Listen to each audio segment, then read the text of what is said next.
কথাটা প্রথম বলেন, এই কথাটা কি আমরা বলেছি? না, হুজুররা বলে না, এই কথা কে বলেছেন?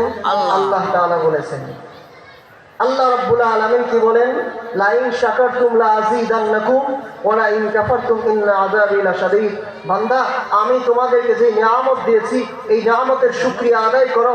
শুকরিয়া কিভাবে আদায় করবে? যার নাকি এক হাত আছে আরেকটা হাত নাই, সে শুকরিয়া আদায় করবে যে আল্লাহ আমাকে তো একটা হাত দিয়েছেন। যার হাত পা কিচ্ছু নাই সে শুকরিয়া আদায় করবে যে আল্লাহ আমি তো বেঁচে আছি। সুবহানাল্লাহ। অর্থাৎ সর্ব অবস্থায় সুখে থাকুক দুঃখে থাকুক যে হালাতেই থাকুক, মুমিন যখন আলহামদুলিল্লাহ বলে আল্লাহ তাআলার শুকরিয়া আদায় করে আল্লাহ তাআলা বড় খুশি হয়। বান্দা শুকরিয়া আদায় করলে, এই জন্য আল্লাহ বলেছে শুকরিয়া আদায় করবা, তোমাদেরকে আমি নিয়ামত বাড়ায় দিব।